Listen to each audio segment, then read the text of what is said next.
mga habal-habal driver sa isla sa Bantayan.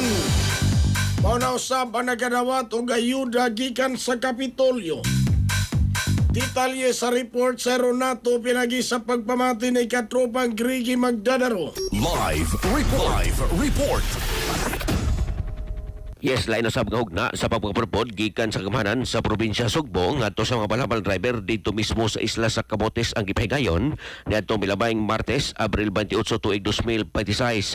So matotal maabot sa 192 ka mga balabal driver lokop isla sa Bantayan ang nakadawat og tag 3,000 pesos ka financial assistance o fuel subsidy gikan mismo sa Kapitolyo. Sa mga nasugutan nga mga benepisyaryo maabot sa 67 niini ang gikan sa may isla o ingon man lungsod sa Bantayan, sa isla sa Bantayan, siyam sa lungsod sa Santa Fe o 116 sa lungsod sa Madidihos. Ang isgutan nga pagpapunapod gipanguluhan sa Provincial Social Welfare and Development Office kon PSWDO o Provincial Treasurer's Office kon PTO.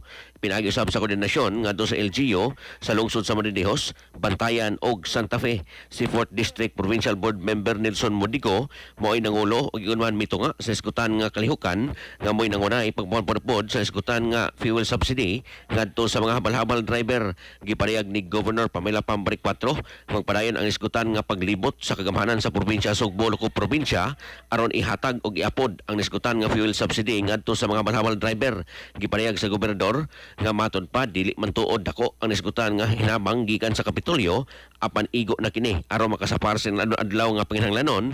Hilabay na niini karon nagpadayon nga pagtaas sa presyo sa gasolina ngadto gihapon sa nagpadayong krisis og tensyon didto sa Middle East.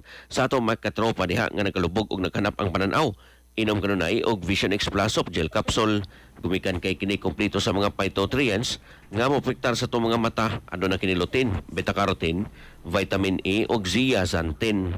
Alang sa kusang Pilipino para sa Pilipinas, kining katropa Gregi Magdadaro, XFM no. XFM report.